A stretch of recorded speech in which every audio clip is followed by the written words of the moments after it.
നമസ്കാരം, മണി ന്യൂസിലേക്ക് സ്വാഗതം. ഇന്ന് നമ്മൾ സംസാരിക്കാൻ പോകുന്നത് ജോലിയെടുത്ത് റിട്ടയർ ചെയ്യുന്ന ആളുകൾക്ക് കിട്ടുന്ന ഗ്രാറ്റുവിറ്റിയെ കുറിച്ചാണ്. ഗ്രാറ്റുവിറ്റി ജീവനക്കാരുടെ അവകാശമാണ്. എന്നാൽ ചില സാഹചര്യങ്ങളിൽ തൊഴിലുടമയ്ക്ക് ഇത് നിഷേധിക്കാൻ സാധിക്കുമോ? അതിനെക്കുറിച്ചുള്ള സുപ്രീം കോടതിയുടെ പുതിയ വിധി എന്തൊക്കെയാണെന്ന് നമുക്കൊന്ന് നോക്കാം. ആദ്യം എന്താണ് ഗ്രാറ്റുവിറ്റി എന്ന് നോക്കാം.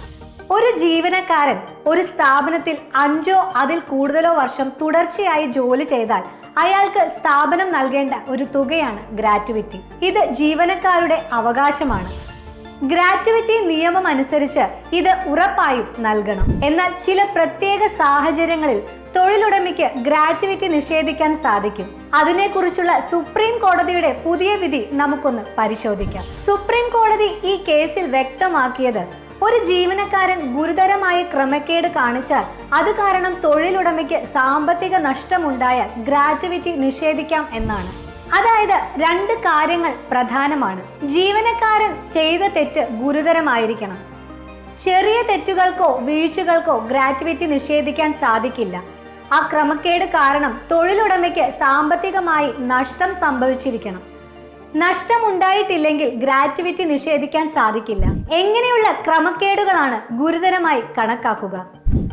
കൃത്യമായ ഉദാഹരണങ്ങൾ നിയമത്തിൽ പറയുന്നില്ലെങ്കിലും ചില പൊതുവായ കാര്യങ്ങൾ നമുക്ക് നോക്കാം. സ്ഥാപനത്തിന്റെ സ്വത്ത് മനഃപൂർവ്വം നശിപ്പിക്കുക, അല്ലെങ്കിൽ വലിയ കേടുപാടുകൾ വരുത്തുക, സ്ഥാപനത്തിന്റെ പണം സ്വന്തമായി എടുക്കുകയോ സാമ്പത്തിക ക്രമക്കേടുകൾ നടത്തുകയോ ചെയ്യുക, കമ്പനിയെ ചതിക്കുക, രഹസ്യങ്ങൾ പുറത്തുവിട്ട് സ്ഥാപനത്തിന് ദോഷം വരുത്തുക, സ്ഥാപനത്തിന്റെ നിയമങ്ങൾ ലംഘിച്ച് ഗുരുതരമായ തെറ്റുകൾ ചെയ്യുക.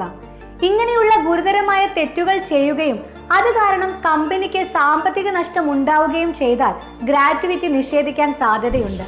ഇവിടെ നിങ്ങൾ ശ്രദ്ധിക്കേണ്ട ചില കാര്യങ്ങൾ ഇതാണ്.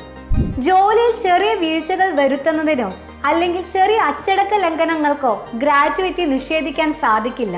ഗുരുതരമായ ദുഷ്പ്രവൃത്തി തന്നെ വേണം ഗ്രാറ്റുവിറ്റി നിഷേധിക്കണമെങ്കിൽ. തൊഴിലുടമയ്ക്ക് മതിയായ തെളിവുകൾ ഉണ്ടാകണം.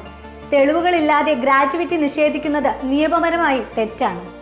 ഗ്രാറ്റുവിറ്റി നിയമം അനുസരിച്ചും മറ്റു തൊഴിൽ നിയമങ്ങൾ പാലിച്ചുമാണ് ഇത് ചെയ്യേണ്ടത്. എല്ലാ ജീവനക്കാർക്കും അവരുടെ അവകാശങ്ങളെ കുറിച്ച് ബോധവാന്മാരായിരിക്കണം. ഗ്രാറ്റുവിറ്റി നിങ്ങളുടെ കഷ്ടപ്പാടിന്റെ ഫലമാണ്. അതുകൊണ്ട് ഒരു തെറ്റും ചെയ്യാതെ സത്യസന്ധമായി ജോലി ചെയ്യുക.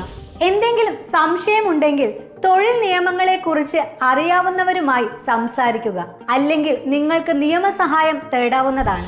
ഈ വീഡിയോ നിങ്ങൾക്ക് ഉപകാരപ്രദമായി എന്ന് വിശ്വസിക്കുന്നു. ഇഷ്ടപ്പെട്ടെങ്കിൽ ലൈക്ക് ചെയ്യാനും ഷെയർ ചെയ്യാനും ഇതുപോലെയുള്ള കൂടുതൽ ഇൻഫോർമേറ്റീവ് വീഡിയോകൾക്കായി ഈ ചാനൽ സബ്സ്ക്രൈബ് ചെയ്യാനും മറക്കരുത്.